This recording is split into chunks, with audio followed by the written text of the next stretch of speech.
Hi, and welcome to the Unhinged History Podcast, the podcast where two friends compulsively learn history to decide how accurate the memes that they have found are. And then, after learning Facts. everything that they have uncovered, come back and tell their friend what they have just uncovered. I am host number one. Facts. I'm Theresa. I'm host number two, and I'm Angie.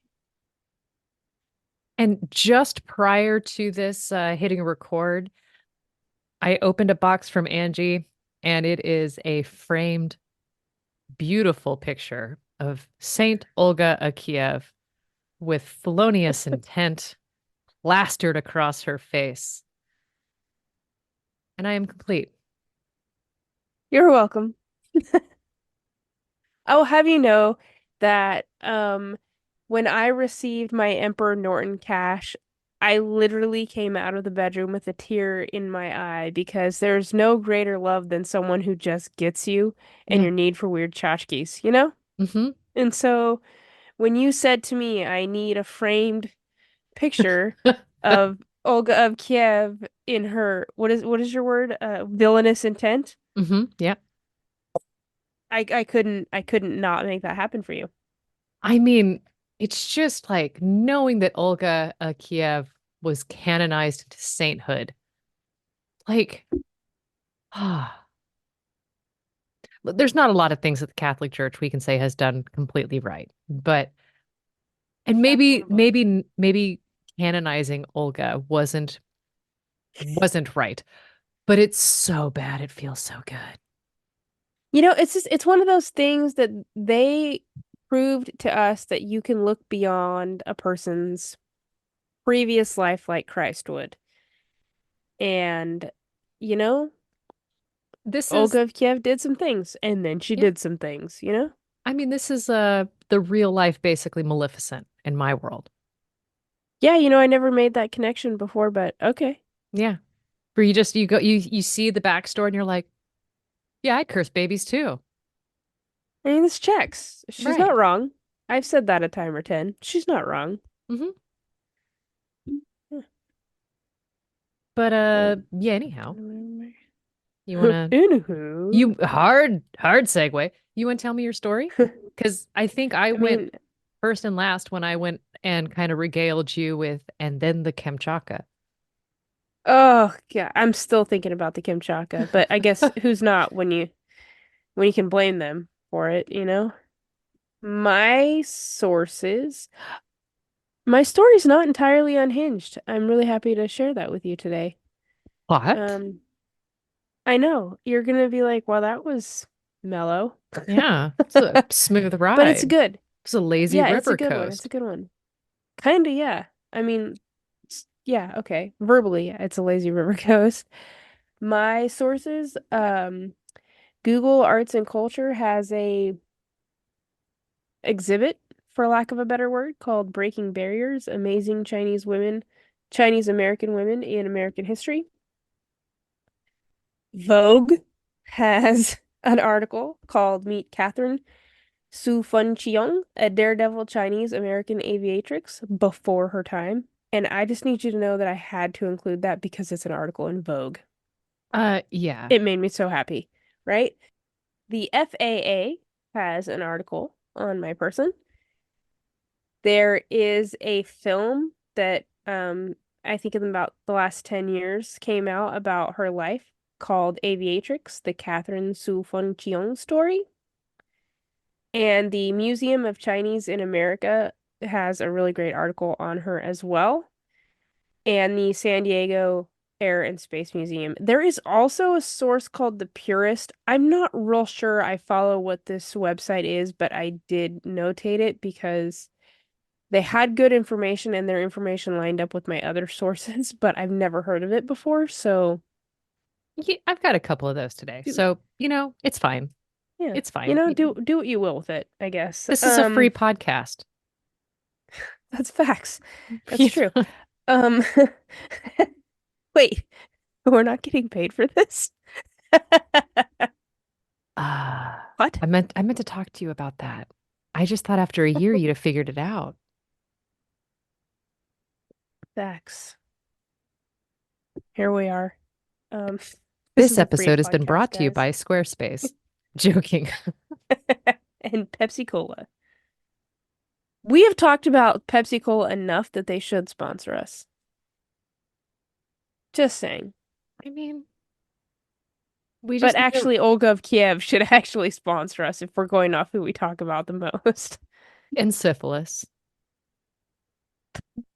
What a weird credits we're giving today. Syphilis and Olga of Kiev.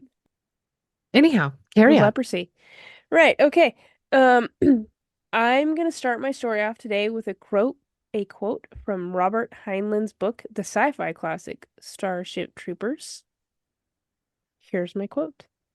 Besides the obvious fact that drop and retrieval require the best pilots, i.e., female, there is a very good reason female naval officers are assigned to transport. It's good for trooper morale. And I just felt like that was a good way to go for her. Mm, So, with all that being said, I'm going to tell you the story about Kathrine Sui Fun Cheung, aka the Chinese Amelia Earhart. I'm here for So, this. she was born, right? She was born December 12th, 1904, in Inping, Guangdong, which is formerly Canton, China. Um, there's not a ton about her early childhood, and to be honest, I don't know if her parents separated because she goes with her mother to the Paxton Bible School in Ganzhou for her education. But her father is not mentioned at this point in her story, so I'm a little unclear. Other than the fact that we know he's a businessman, he works in the the grocery industry. Hmm. So it's possible that just because he was an international merchant, that mom was just in charge of her upbringing and her education, and he's not mentioned a ton in her childhood. Um, so he works, like I said, internationally with the Chinese community in both the US and, of course, in China. She completes her early education in the Ganzhou True Light Middle School. Then she goes on to the City Padejo Women's High School, where she graduates in 1921 by passing the Ministry of Education. And correct me if I'm wrong, but 1921 was also the same year that Bessie Coleman received her pilot's license, was it not? I wasn't prepared for this multiple choice. I'm going to be honest. Like, typically, I have to open the notes, scan, go through, and be Scan like, the notes. you know what I mean? I Like, think it was. okay. I mean, this sounds pretty right because it was post World War I when her brother came back from France as she's doing nails. So the timelines are timelining. Yeah, that's kind of what I was thinking. I guess I can Google that later, but I'm pretty sure. All that to say, she graduates high school in 1921 by passing the Ministry of Education's examination. After, so this, I find this part really interesting. She finishes high school there in China. She gets her passport, and at 17, she moves to the US to study music at the Conservatory of Music at Cal Poly Pomona and the University of Southern California. At this point, her father comes with her. So dad is Okay. still in the picture, which makes me think, like I said earlier, that maybe he was just busy doing the business internationally, and so mom took care of the household and the raising of things is kind of how I'm understanding it. So anyway, she only studies there for 3 years. She's studying piano. However, she quits school and marries her father's business partner called George Young. Now, Wow. That is Julie Dobney vibes. typically, I think this is the part where we're like, well, that sucks. I Yeah, Julie mean, Dobney vibes. maybe. I think it's real awkward for dad to have daughter elevated to peer status.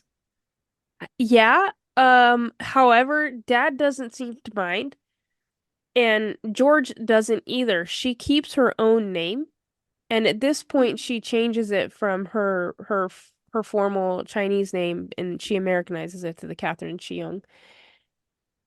So her father does this really delightful thing, and he decides while she's getting her education before she's married, that he's going to teach her how to drive a car. And to do so, he takes her to the Dicer Airport in LA. At which point Yes. she becomes completely enthralled with the planes, and that's the next thing she wants to learn how to Now, do. She is how old is going she? to fly. So she is between 17 and 20 at this point. Okay. She gets married about 20 years old. But it's dad who teaches her to So drive, not husband. dad who teaches her to drive. Okay, so And they are still close. right, exactly. So like I said, she goes to school for the 3 years. She quits. She marries her father's business partner. And he's super supportive of her. Like he wants her to do the things and he's not trying to hold her back, which I think is awesome because that's not often the story we get about trailblazing women in history, right? Right. She kind of puts some things on hold. By 1931, she would have two daughters. Their names are Doris and Dorothy. And I'm just going to be honest with you.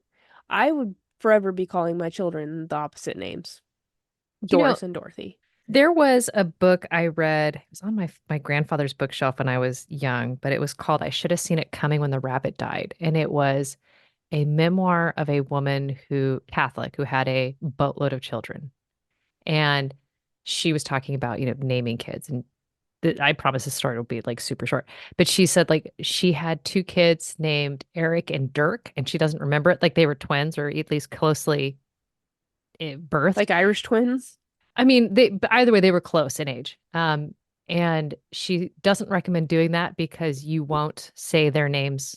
You won't call the kid the right name. You'll call him Irk and Dirk. So they're Erkdirk, like Mike and Ike, for all of Yeah. forever. So you have Doris and what's the other one? Dorothy. Yeah. Okay. So I would find a way to mash that into a fun melody. It was as would I.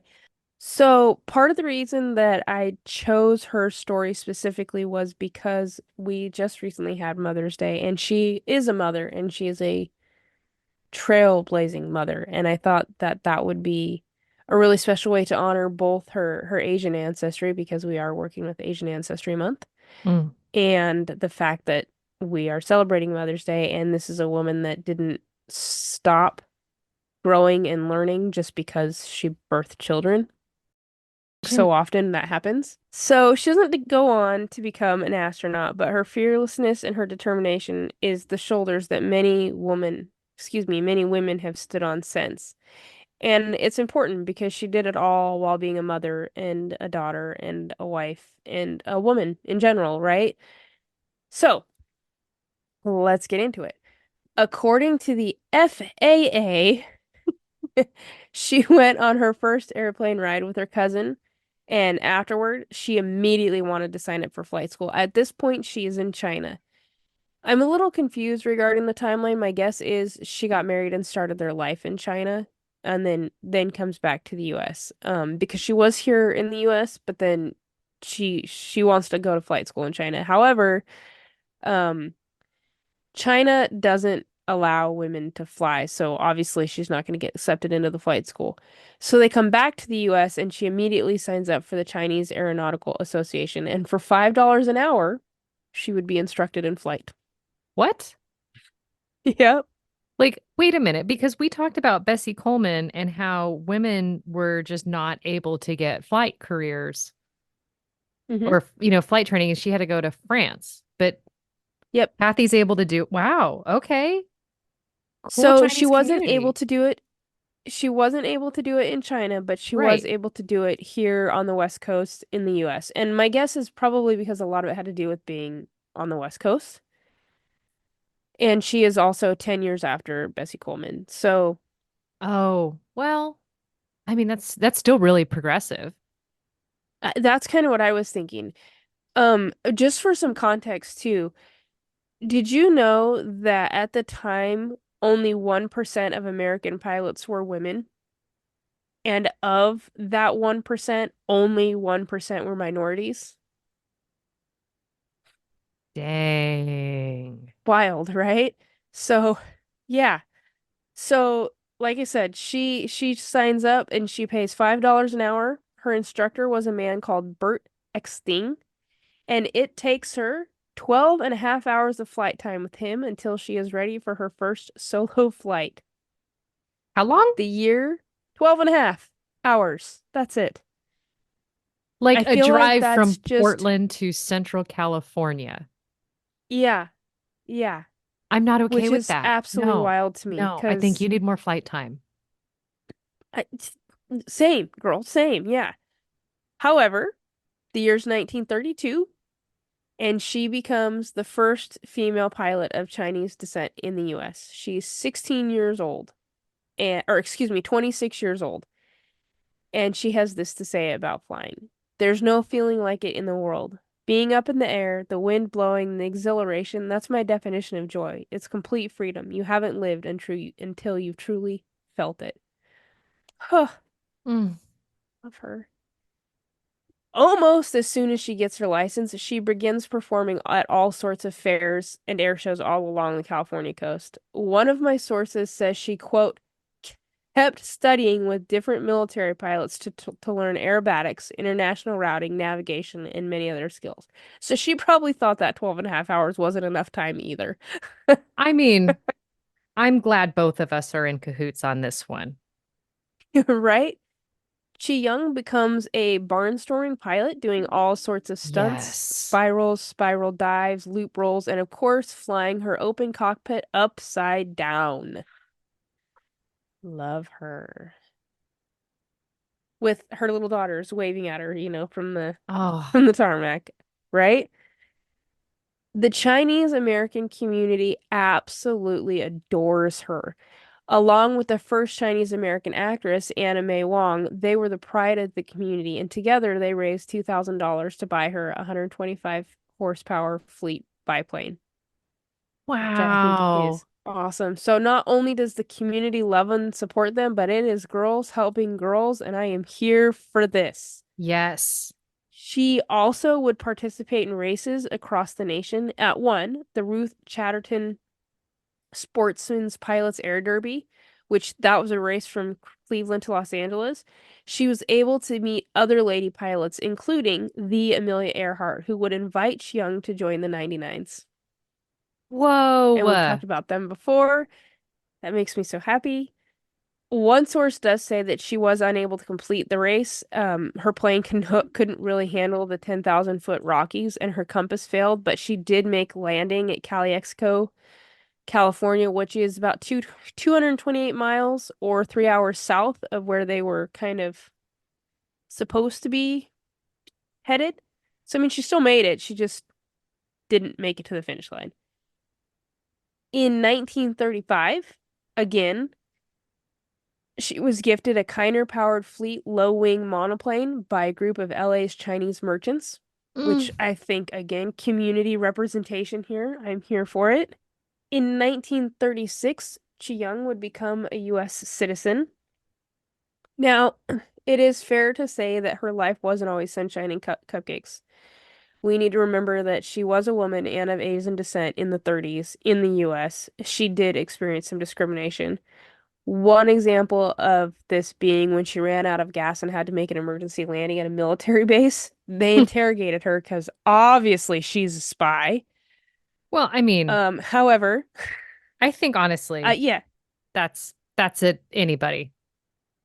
right, and this is the late 30s, right? So here you are. However, they work it out, they feed her dinner, they gas her up, and they send her on her way. And I'm just gonna say at this moment, she must have been so charming. And once you see her pictures, I think you will agree with me.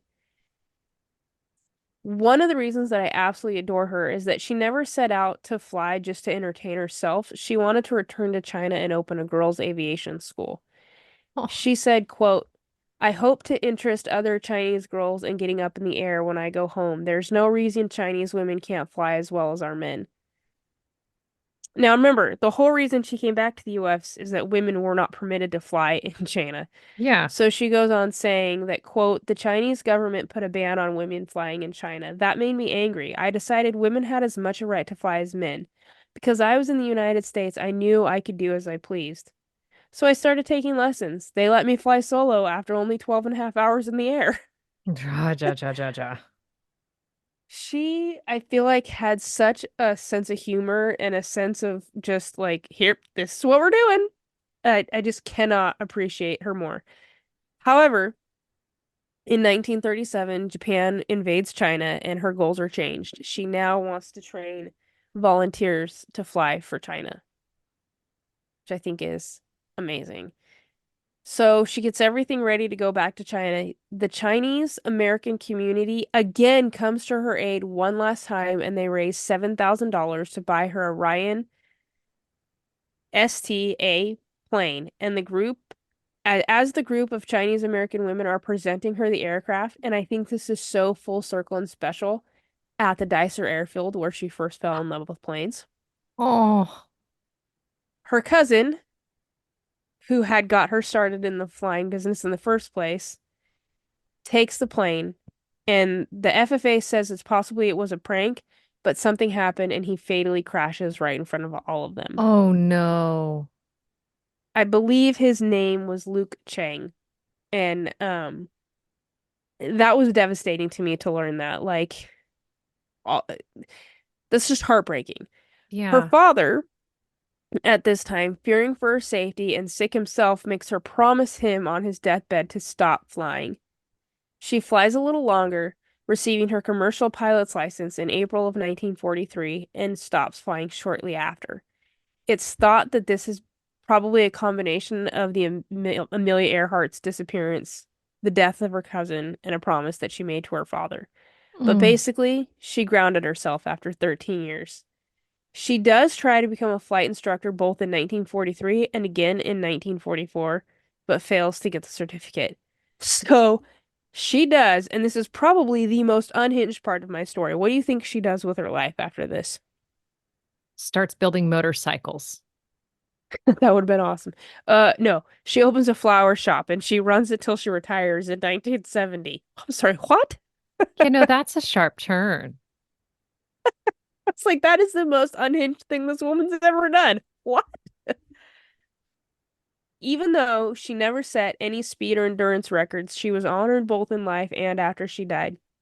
The National Air and Space Museum recognizes her as the first female Asian American aviatrix. She never flew in China, but the Beijing Air Force Museum calls her China's Amelia Earhart. She was inducted into the Women in Aviation International Pioneer Hall of Fame as well as just the Aviation Hall of Fame. And this is one of my favorite parts.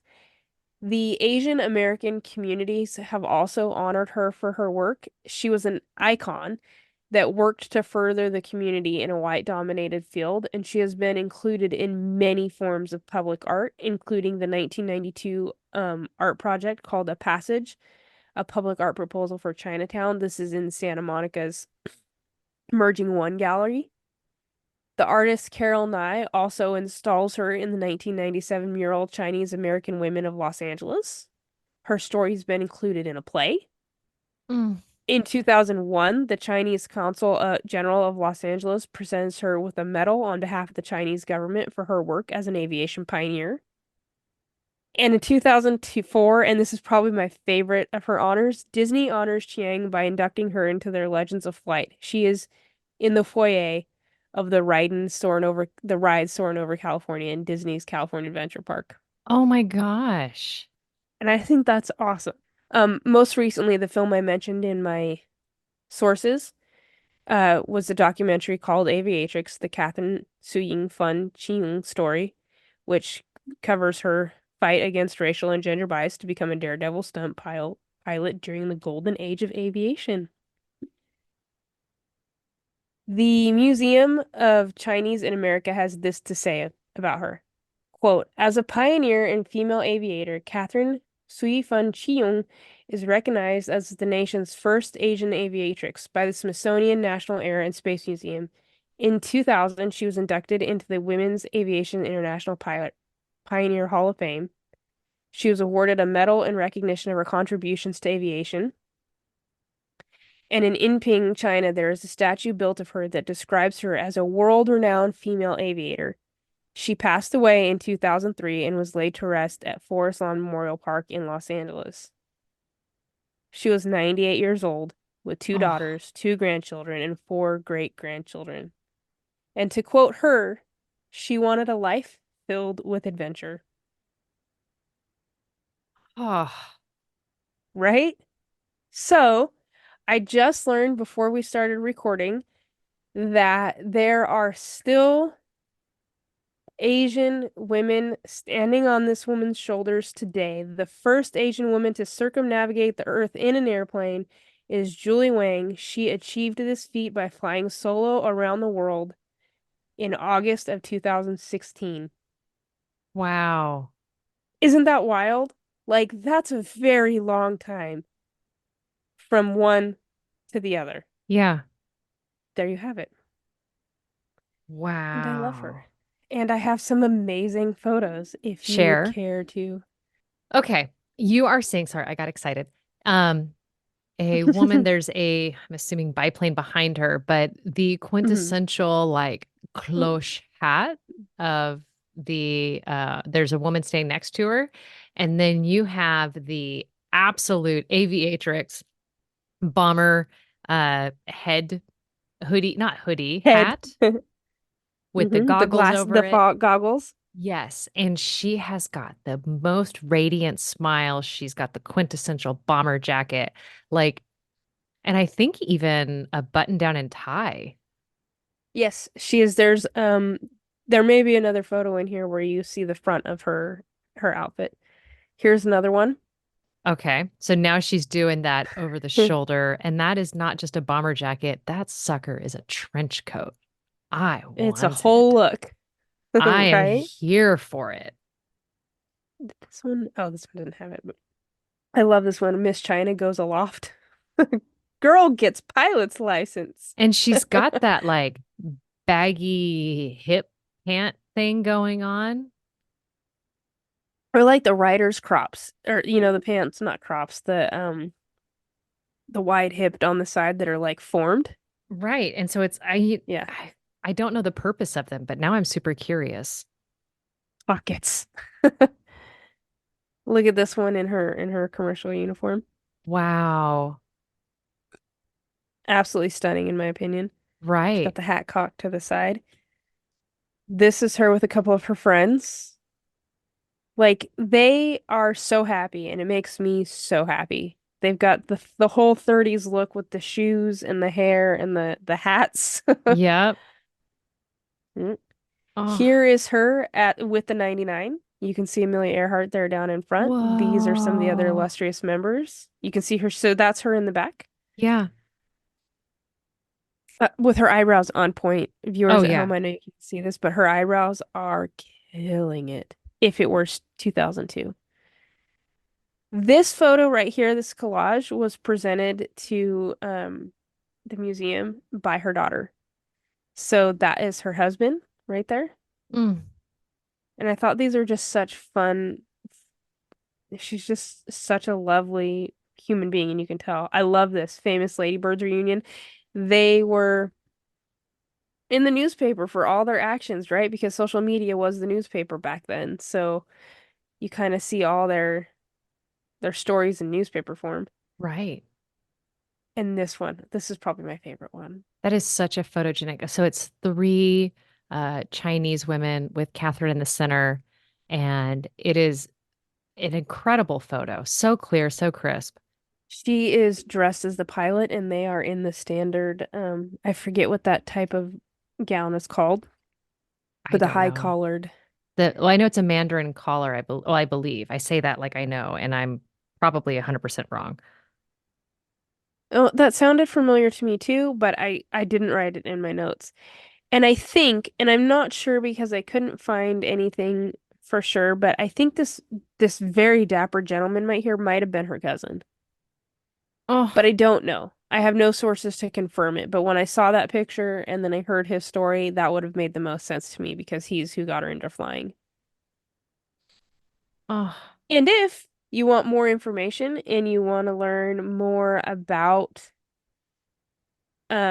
Asian women as their history as it relates to California and kind of the early days, there is a book called Linking Our Lives, Chinese American Women of Los Angeles. One of the contributors to this book of oral history for that area of Los Angeles is Dr. Judy Chu, the first Chinese American woman elected to US Congress. And I just think that's so special that Whoa. like they really know how to support each other and we can learn a Yeah. lot from the way they share and lift each other up and what they do. So that's my least unhinged story ever.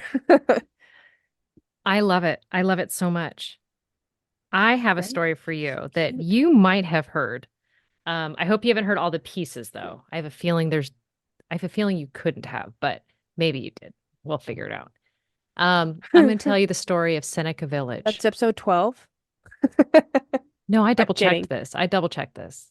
Um, my sources are Things You Missed in History podcast. I did a little bit of a love fest with the Central Park Conservatory or Conservancy, um, with four things from them. So before Central Park, the story of Seneca Village, dishes, shoes, and tiles, the excavation of Seneca Village site.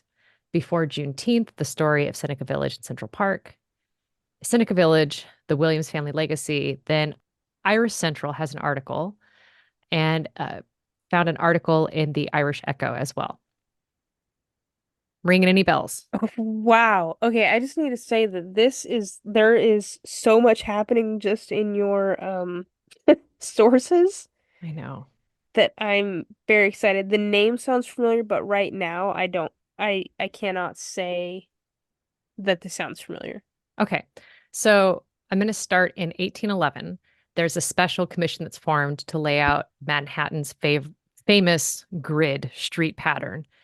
And it's less than 1% of that layout actually calls for parks. And the land that will eventually become Central Park is originally crisscrossed by a ton of avenues and streets, and it's divided into thousands of housing lots. Wow. I just realized how big Central Park is. Yeah. Um, Quote, it may, to many, be a matter of surprise, wrote the 1811 planners in anticipation of some criticism, that so few vacant spaces have been left for the benefit of fresh air and consequent preservation of health. Oh, we need to go for walks every now and then. Wild. Right. So fast forward, because that was 1811, 1825, in Manhattan, there is a couple, John and Elizabeth Whitehead. They have a huge chunk of land and they go ahead and they subdivide it into 200 lots and they sell it. One of the buyers is a man named Andrew Williams. He's a 25-year-old African American shoe shiner and he buys three lots for $125. Ugh. Do you want to know what that is in today's money? 300 million. $3,761.53, which I feel is better. it's a decent amount of cash, but it's not astronomical, right? Yeah. So we look at Andrew Williams. I want to use him as a good way to tell the story, like a good vehicle. But the problem is I don't have his full biography. We I'm not able, like I can uncover some, but I don't know like so many things to go in depth. So I'm going to do a lot of zooming in and zooming out. So Okay. we're going to revisit him a couple of times. On this land where he buys the three plots, he builds a home. And Okay. we don't necessarily know about how the word about the land for sale by John Elizabeth Whitehead gets out, but we do know that another Black person, and I presume a fellow church member of his, Epiphany Davis, she's a store clerk, buys 12 lots for $578. And then the church, AME Zion Church, purchases another six lots. Now, from Okay. 1825 to 1832, the Whiteheads sell about half of their land parcels to Black people. And then by the early 1830s, there's approximately 10 homes, and that this becomes what's called Seneca Village. Okay. I'm Now, loving this.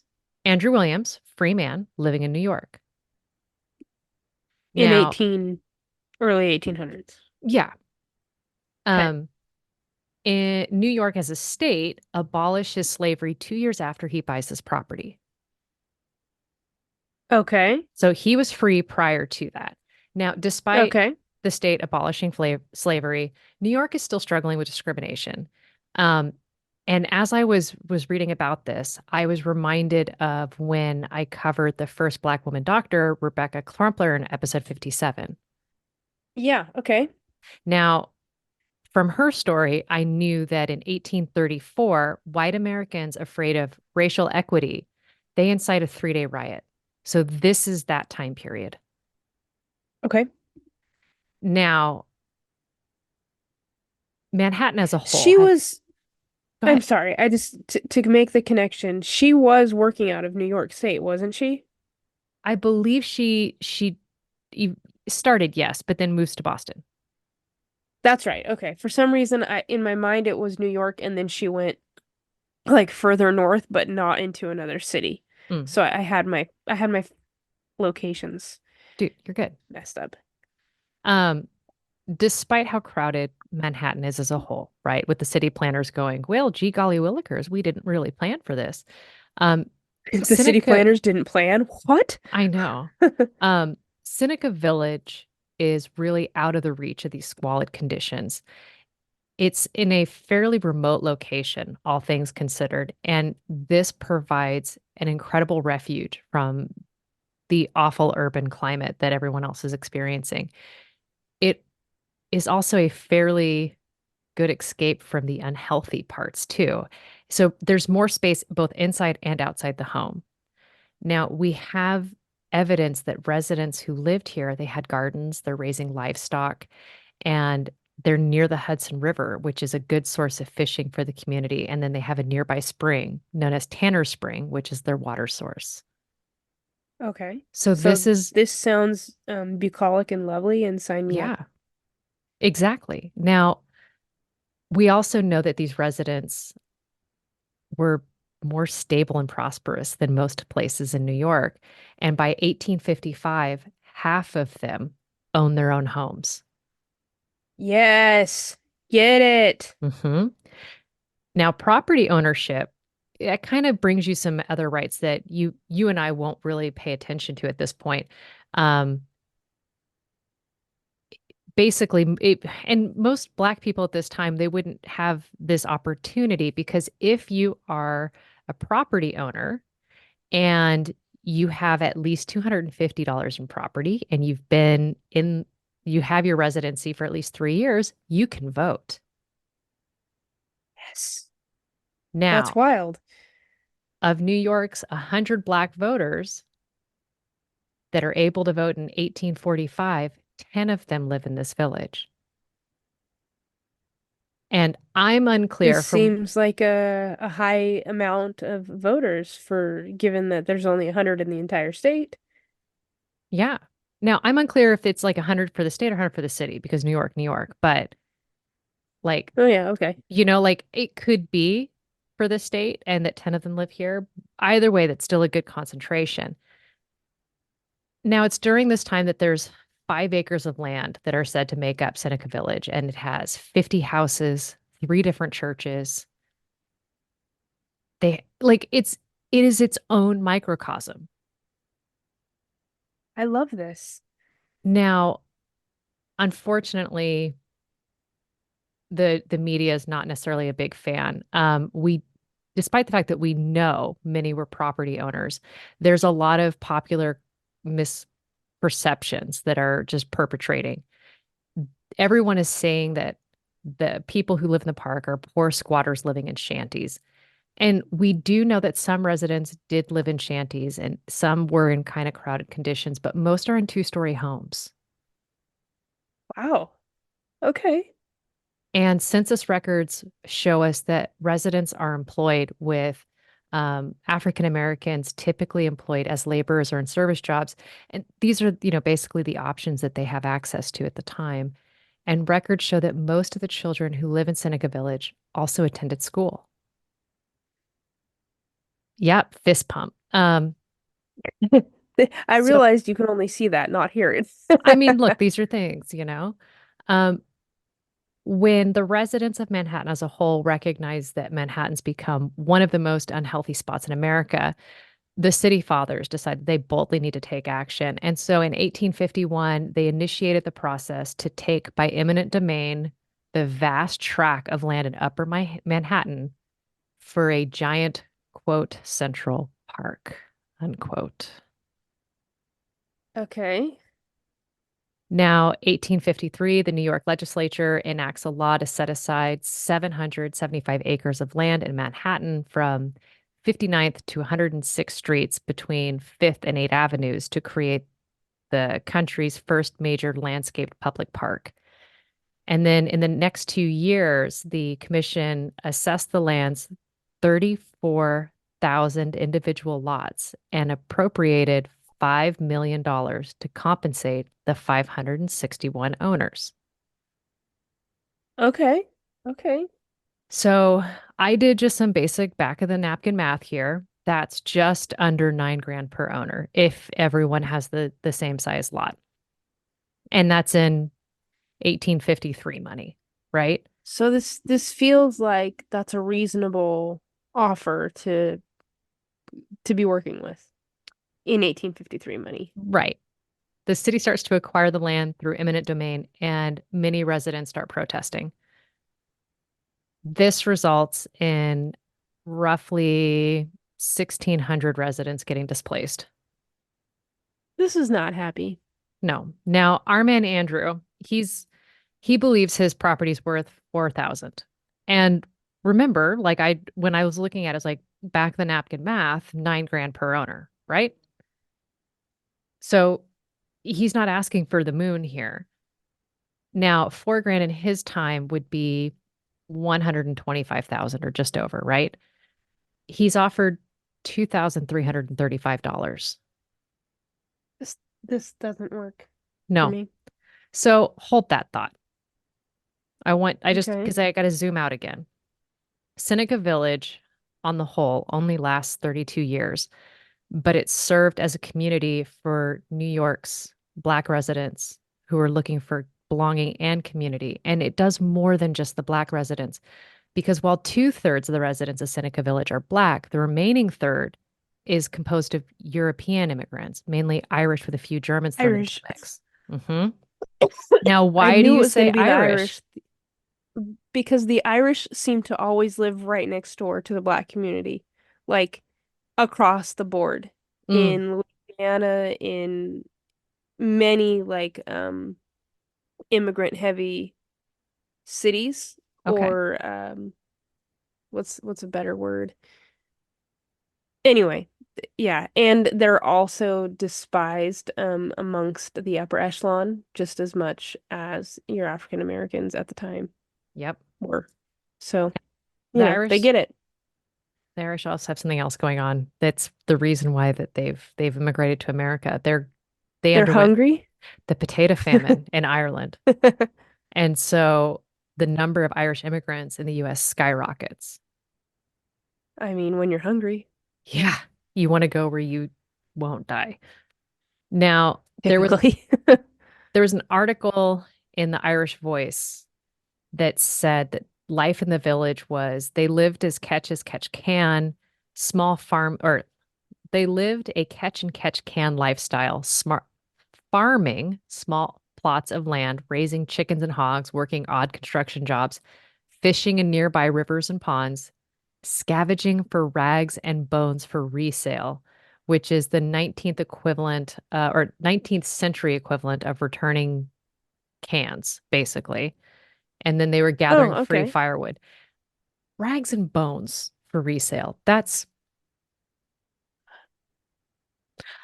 Who we I mean, selling the bones to? I don't know. It's a wizard. Went to the bone buyer. So they're living in these basically peasant conditions. But even though they're living a pretty hard scrabble life, they're still living more comfortably than their counterparts downtown. Because again, more space inside, more space out. And these settlements just basically contribute to the stereotype that the Irish are lazy and dirty and uncivilized. And they live next to the blacks, which we also hate. So, yay. This checks. Right. That's yay. But okay, so we're going to zoom forward to 2011. The Central Park Conservancy, 2011? correct. So this is recent. Okay. The In our Central Park, lifetimes. yep, they do an excavation on several of the sites where these homes were. And one of the most significant sites was the house of a man named William G. Wilson. He is a black man who lived with his wife and 8 kids. He worked as a sexton in one of the local churches. Okay. And they were able to find remnants of the dishes found in his house. And they were able to draw a big comparison and say that the dishes in his house are comparable to those of the middle class white contemporaries who lived in Greenwich Village. I love this. Hmm. Okay. Now, one thing I absolutely loved is they discovered that the things things were done a little bit differently, right? So while the quality of the dishware is similar to white families, the dishes they found in his home didn't match each other. That the um, dishes that they used all had printed images, but they weren't from the same set. And they think that this means that the Wilson family spoke, quote, a language of dishes, a different language of dishes than their white Okay. middle class counterparts. And I didn't put down fully the notes, but they were talking about how some cultures will have each person has their own pattern. And you know Mm-hmm. that that's Susie's dish. You know that that's because that's her cup. That's so they're different colors and different. It's just a different way of doing it, but they're all still good quality cookware. I'm here for it. So now back to Andrew Williams' story. Our man, he when we last left him, he decides he's going to counter, like, because they lowball him with the 23, 35, and he's like, I deserve at least 3,500. Okay, so 500 off. Yeah, they don't budge. And in April, he's given his check, I'm assuming check for 2,335. But Andrew's resourceful and he's also incredibly intelligent. We know this by the moves that he's making because in June, he's already purchased another property in Newtown in Queens. And then Andrew takes some of his money and he invests in Andrew Williams the second's education. Now, Andy, too, is the first one in his family to read and write. Yes. Okay. Okay. Now, Andy, too, continues being a property owner and he sires Andrew Williams the third. And now Andy Okay. 3 becomes highly educated. He's musically inclined. He studies music at what would be Columbia's music school, and he travels the world. Yes, I study war so my son can study math so my grandson can study music. Now, Here for Andy, it. Andy I say it 3, wrong every time, but it makes me so happy. you know what? We're going for the soul of it. It's the soul of the quote. Exactly. Andy 3 moves to California. He has a son, Andy 4. Andy 4 has a son, Andy 5, and the two of them Of start a course. security company together and they go into law enforcement. Now there's an Andrew Williams the sixth who's also in the picture, but he's only born in 1985, so he wasn't heavily featured in the interview. Okay. But what I absolutely love is that when you look at the family and you can see that Andrew Williams' property ownership in Seneca Village started a just it started the generational wealth that that family would have. Mm-hmm. And it was because of that purchase that it dramatically shifted the 6 generations of Andes. And it hit me because as we look at like racism and systemic oppression, it's so easy for us to get caught up in saying, well, my family's white, my parents didn't own a home, so why should I care that so and so can? But the problem is when we are so myopic and can't get past our own needs, we fail to see that the same systems that hold down the Andrew Williamses, that take their property through eminent domain, they also hurt us. Yep. And it was just so impactful for me to see that, like if we were to take away the barriers of homeownership, that we would improve everybody's life, including those of the dominant culture. But so much so for the people, the minority culture, because we have so many different humans being impacted. We had 1,600 people displaced Mm-hmm. because somebody wanted to live next to a park. This checks. But Colonialism. it was so beautiful because in doing this story, I wanted to try to find specific people and not just tell the story of Seneca Village and how it was wiped off the map, but to see that the Central Park Conservatory or Conservancy, they were able to find Andrew Williams's descendant and interview his like multiple time granddaughter and go through her family tree. And one of the historians said something so poignant. They showed the family tree of Andrew Williams, and they had said that the men are named Andrew Williams. And the only thing that varies is the last name or the middle name. So they get their Right. own unique middle name. But even the women in the family, they get a name that's very Andrew-esque, right? It could be an Andrea, it could be an Ariel. Like, but there is so much pride and joy that they carry the name 6 generations later. That is, it gave me shivers. I know. That is as it should be. Absolutely, as it should be. Mm-hmm. Good So, on him. yeah. Way to stick it to the man, Andrew one. But that's the story of Seneca Village. Ugh, I love that. That's I love that you gave me the exact I think about that generational idea a lot. Like I know where my family came from and I know this a lot of the situations they were in to get to where we are today. And it's like if one thing would have been different, if one circumstance would have been different, what would today look like? Right. So to see the opposite end of that, where like, no, I stuck to my guns and this is what I'm gonna do, and how that works, it's Hmm. nice to know that that's how it works, that the steps we make today impact later, and you're not just living for your own entertainment. Yeah. Yeah. And I mean, I would like to think that Andrew Williams the first is watching his several time great granddaughter, Ariel, give the interview and be like, that's it. That's my girl. Got a girl. You know? Yes. Like, Oh, and it's easy for us to make jokes about, like, how we're sitting on the couch doing nothing and feeling oh, like my we're going ancestors are proud. right. But like, there's that counterpoint of like, I am doing nothing and they did everything. They spoke 5 languages and toiled, and knew how to do so many things. I'm such a piece of nonsense. And they're like, you can lay on a nice couch. You have magic that pours through your screen to entertain you. You Like, have a screen. yeah, like you are as educated as the royalty. You can eat like a concubine. Yep.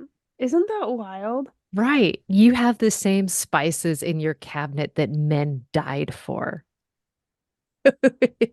Uh, the man and I talk about that all the time. All it's brought up at least once a week. I will turn to him and say, we colonized the world for this spice. Mm, Let us use it. Let us not let this go in vain. This is what we left England for. right? It's because it has more flavor than mayonnaise. Thank God. Also, we both hate mayonnaise, so it's an epic win for us when something has more flavor than mayonnaise. Yeah, these are things. These are things. So if you're like us and you're thinking, goodness grief, I have loved this incredible mashup of the Chinese Amelia Earhart, one of the 99, who is just incredible despite her short career. Or like oh, Central Park used to be a thriving Black community for 3 decades. Wow. Wild. Then, rate, review, subscribe, and tell your favorite green grocer about the podcast and invite them to listen. And on that note, goodbye. Bye.